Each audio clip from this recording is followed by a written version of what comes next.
This is Long Way to the Top, and I'm your host, Shane Bryan. In the words of the immortal AC/DC, it is harder than it looks. These interviews will give you a glimpse into the lives of the artists that we've sung along with, danced and rocked out to. Some go deep into their past and others celebrate their recent releases. But all of them show that regardless of who you are, it's always a long way to the top.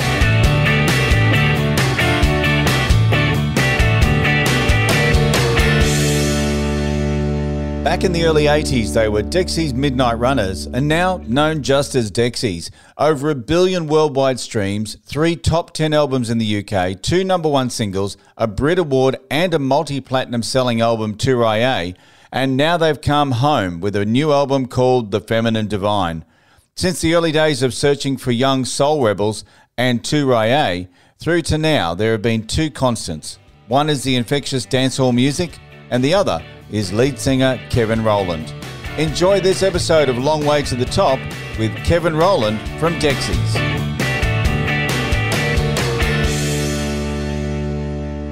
Kevin, welcome to the show. Thank you for having me, Shane. Now, I want to dive right in. Listening to the tracks that I've heard so far off the new album, The Feminine Divine, it feels like a deeply personal album, the tale of a journey, and your new single, of course, is Coming Home. Where have you been? Yeah, I've been around. We did the album Irish Dexys Do Irish and Country in 2016, and after that, I just felt I needed a break, really.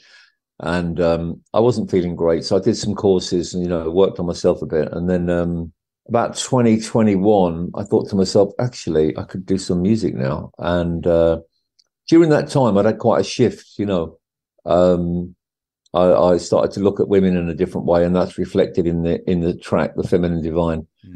And, I had something I felt to write about, whereas previously I didn't. So I just thought, okay, what songs have we got? We had Coming Home, a rough version of that, a demo from years ago. And then we just thought, okay, what have we got? Let's write some new ones. And then before very long, I realized that to put the songs in a certain order, that it forms a narrative, it tells a story. So that's what we did. I was going to say that it's not very often that you see an album that is thematic like that takes you on a journey rather than just a bunch of songs that you've recorded. What's the main message that you would like people to take away from the album? There's no real message. It's just a journey, and maybe people will relate to it. Maybe they won't. Hopefully they'll find it interesting because, like you said, there's good, there's dancey beats. There's kind of, it's musical as well as, it's not just like a message. It's musical. It's entertainment. It's just I don't know. I didn't think about that. It's one man's journey, and I can't really think too much about how it's going to be received. I mean, you obviously you've got to make it sound good, but you've got to tailor it to your own standards. It's really all you can go by. You know what I mean? If I start trying to think, what will they like? I'm in trouble. So I'll just, make it as good as we can. And it's a story of a man's journey. And some people might relate to it and some people might not, obviously. And some people like it and some people won't, but I like it. I think it's the best we can do. So yeah, I think it's fantastic. I want to sort of look at the main sort of song, Feminine Divine, which is obviously the first single that you released from the album and is the name of the album. Do you think that we've become a society that is just too masculine? We're not embracing the beauty of the feminine, I guess, dare I say, energy? It wasn't written, about society, but I think so. Yeah, I do think so. I can only say my own experience. And I was brought up in a very macho environment where, women didn't really have much place, and they weren't really taken that seriously, actually, and me amongst it. And that was the information I was given. I couldn't really be any different. It was only when I sort of started to investigate it myself. But yeah, absolutely. I think so. I mean, even the track Feminine Divine, most of them well received, and I try not to read social media comments, but occasionally I do. And, one guy, or at least one guy, maybe a couple wrote in, put a comment, I'm not going to join in this man-hating, which is obviously it's not man-hating at all. But no doubt women have been held down. And not just in society, but also in the music industry as well. I mean, it's been reflected through the music industry. I feel that women have really struggled to reach that same level that a lot of male orientated bands have.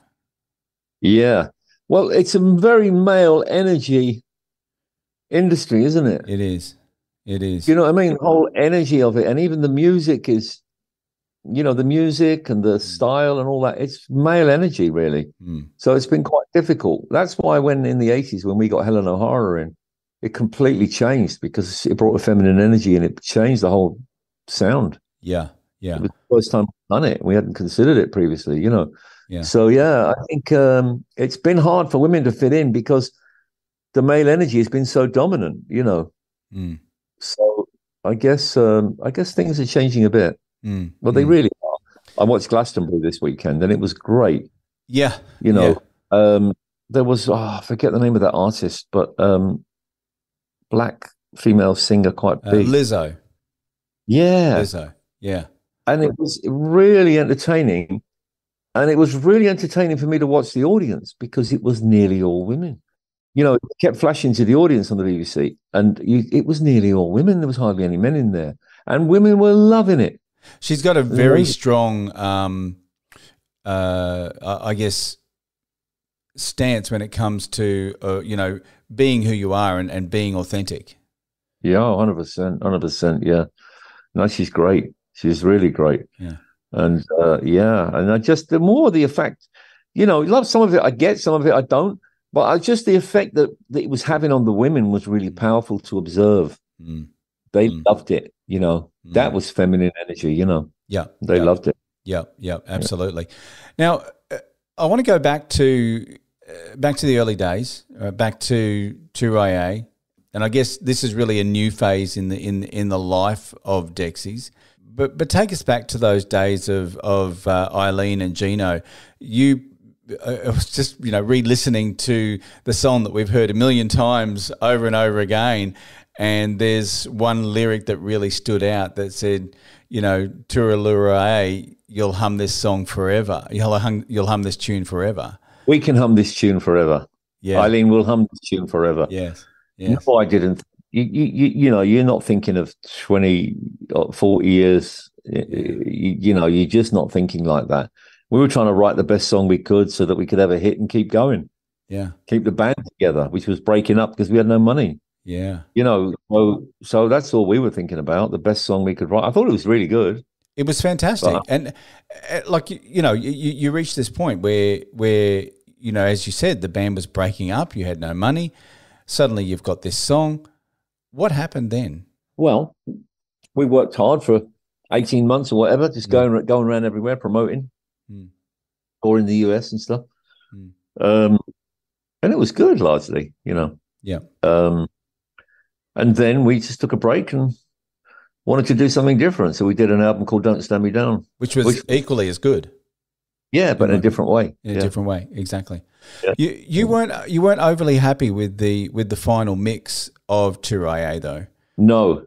I mean, I was happy with Eileen and one or two others, but I felt some of the slower songs like Old, Until I Believe in My Soul, Liars A2E, they didn't sound as they should have done. They just sounded too middly, just too hard. They weren't letting the tenderness of the music come through. Yeah. So we got the chance on the 40th anniversary to remix it. So I jumped at the chance, Yeah. And look, it's a great remix. Yeah. What was it? Because the record label just said, "Okay, that's it. We've reached the point now where we want to release it." Yeah, at the time, I knew it wasn't right, and I just said to them, "Look, the mixes aren't right on some of these. Can I go in and remix them?" I didn't know how to remix, but can I go in with an engineer or the original engineer or somebody? And these aren't sounding as good as they can. They went, no, that's the budget spent. There's no more money. And it was ironic that it was the album that was way more successful than any of the others, and that was the one that I was promoting. I always felt a little bit fraudulent promoting the album. I thought, it's not bad because it was never going to fall below a certain standard because the songs and the performances were good. But what happened in the studio, the playing wasn't fully captured in the mix. In fact, it was quite neutered, some of it in the mix, It was compromised. So I was really glad to remix it. Yeah. But isn't it funny though? You know, I'm the same. I'm a perfectionist. I want things to be, you know, exactly right.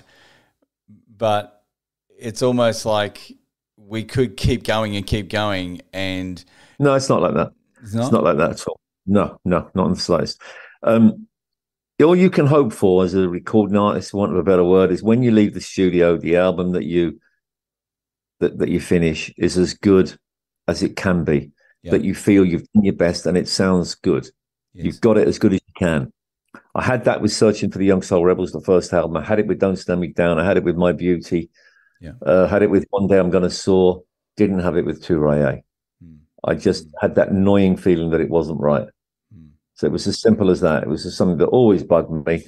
And I was walking around where I live, and it was coming up to and I just thought, oh, it's coming up to the 40th anniversary. I just had the thought, I wonder if the label would be up for remixing it. I spoke to my manager, and he said, yeah, they are. So that's what happened. 40 years. That's incredible. Incredible. What's the inspiration for you musically? Yeah. Like what gave you the inspiration to start writing? I think I always had it. And I think what I really want, I always liked music and I wanted to do it. But I think it was just to prove that I could be somebody. That was it, really. To prove that I wasn't a failure in life, you know, that I could be successful at something. I wanted to prove it to myself and to others, you know. Tough life growing up, you know, in Birmingham? I wasn't in Birmingham. I grew up in Wolverhampton until I was 11, then northwest London, and then I moved to Birmingham when I was 20, and that's where we formed the band. So we get associated with Birmingham. But some of it was tough. Some of it was tough, you know. I didn't find school very easy or any of that stuff. I didn't like it, you know. Didn't find it a very healthy environment, really. Yeah. Yeah. We learn a lot more now. Oh, yeah. I learned a whole lot more since I stopped learning from the age of about 11, really. I was just sitting there hoping they wouldn't ask me any questions, you know. That's right. Are there any artists that you can look back on and go, yeah, that they really sort of inspired me to you know, excel at what I'm doing here with the music? Yeah, I think so. I think definitely Van Morrison. When I heard Astral Weeks, also when I heard It's Too Late to Stop Now, I think he took the music places I didn't even know music could go. Yeah, I didn't even know it could go that deep, you know, and that beautiful and that powerful. I didn't know that could happen. You know, I thought music, you know, entertainment and great, and this is your tribe and all that. But, you know, he just took it somewhere else, not all the time, but on some of his tracks, you know, and that was an inspiration. Roxy Music was another great inspiration. I mean, I was uneducated, but I knew as soon as I saw them, this was more than music, you know, this was art. So those were the big ones for me. And soul music, you know, soul music was a massive inspiration. The groove, the feel, the meaning they managed to get into their records, you know, a lot of those soul ones, you know. You brought a lot of I guess, instruments like the mandolin and very Irish sort of, you know, influences into some of your songs.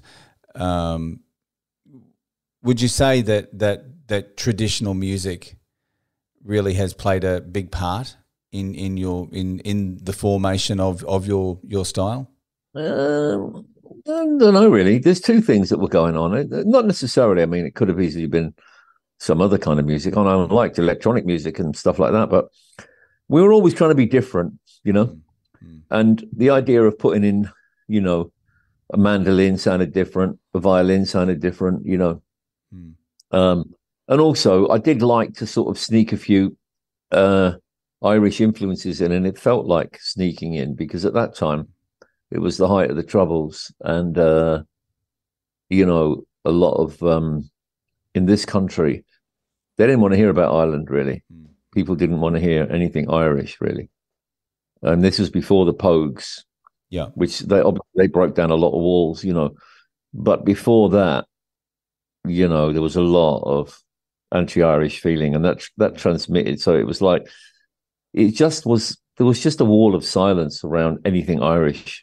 Were you nervous going into, you know, a song like Come On Eileen, where it had a very strong sort of Irish influence in the sound? I wasn't nervous, no, because I felt kind of defiant.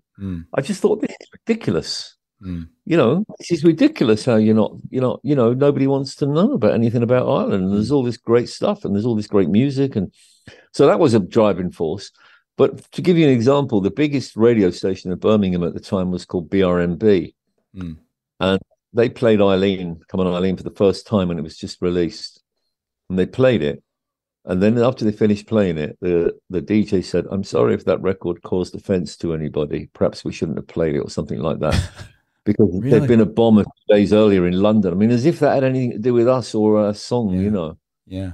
That's what things were like. I mean, it had nothing to do with it. You were talking about the love of a woman called Eileen. Yeah. I mean, But it was Irish, you see, and they equated that. Anything Irish, they didn't want to know, didn't want it. Yeah. Yeah, so that's what was going on. I guess in a way, Eileen really broke down a lot of barriers, didn't it? I guess so. Even that wasn't the intention. Just wanted to make a track that was great. And I felt like, you know what? Putting some Irish influence in and getting away with it, because there was a lot of soul, Tamala type style in there as well. Putting the Irish influence in there felt subversive. Yeah. It really did. A bit naughty. Well, it was definitely more than naughty because, it was only 5 or 6 years earlier that in Birmingham, they were talking about, people were talking about stringing up the Irish, after the pub bombings. Yeah.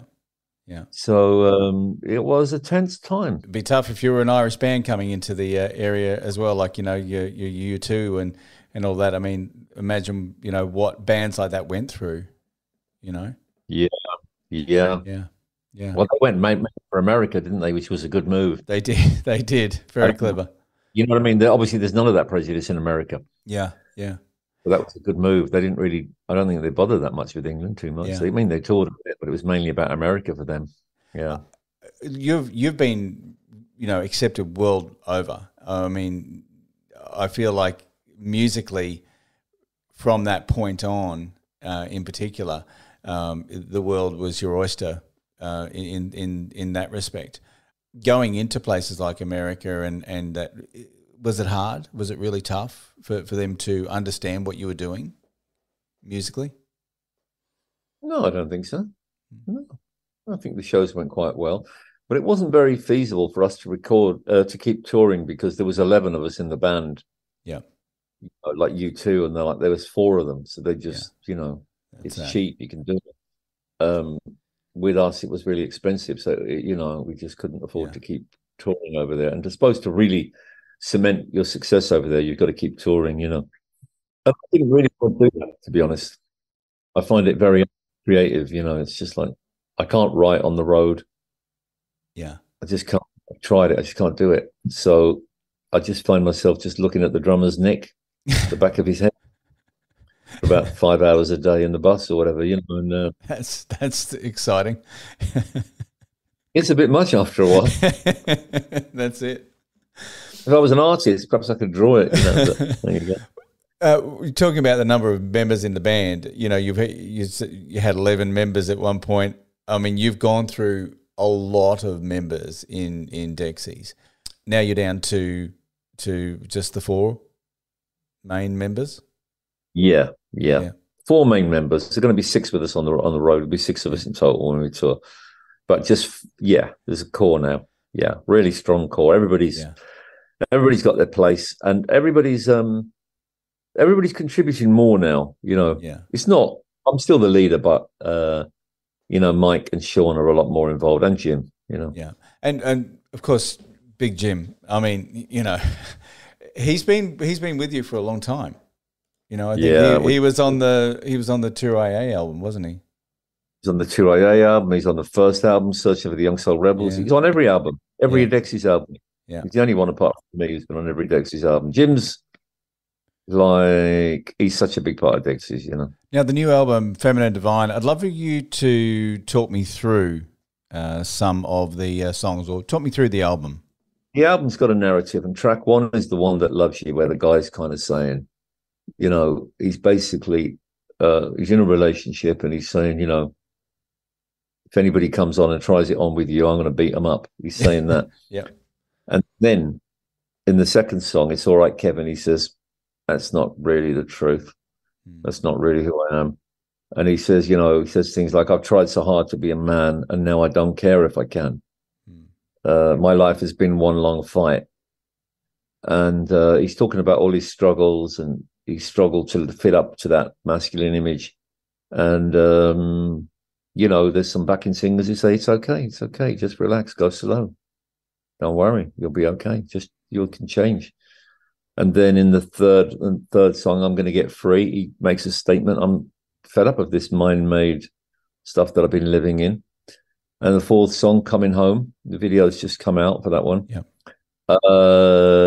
He's moving forward.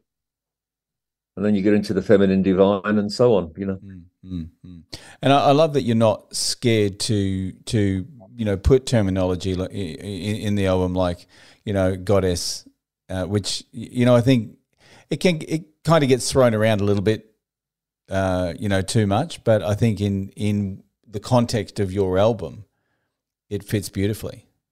We don't really think about too much, like what other people are doing and what other people are saying. I didn't even know the goddess word gets thrown around. We just write from our hearts, where we're at, what we're feeling, what we think, what we believe. And that's what we did. Where to with the album? Are you planning a tour? Yeah, we've announced a tour in the UK in September. And October, Europe, and then we're about to announce US in November. And we're playing all theatres. In the first half of this show, we're going to be acting out the album. There's a female protagonist called Claudia. She's going to come over from America. And we're going to act out. So we're going to perform the album dramatically, the whole narrative. And then there's be an intermission. And then we'll come back and play the old stuff. Yeah, fantastic. And just finally, musically, what are you listening to right now? I like to ask this just to find out where everyone's head is at from a musical perspective. I know you mentioned Lizzo. Yeah, Glasgow. That's the main thing I've been listening to the last few days. I can't really think beyond that because that was a lot of music. It was a lot, wasn't it? I watched a lot there. Yeah, I thought Elton John, great. It was very moving to watch him perform all them songs. Yeah, very moving. Man, it changes every day for me. I'm always just Well, look, thank you so much for joining me on the show. I really appreciate your time, and can't wait to see the reception for the new album. From what I've seen so far, like you said, you don't like to go online and see many comments, but from what I've seen, the reception so far for the music has been fantastic. I believe so. Yeah. Thanks a lot, Shane. Thanks, Kevin. Cheers. Cheers, mate. Bye. Bye then. Thanks for listening. I hope you've enjoyed this episode of Long Way to the Top. Hit plus or follow to subscribe to the podcast, and head over to Facebook at the Long Way to the Top podcast and give us a like. Keep on rocking, and I'll catch you on the next episode of Long Way to the Top.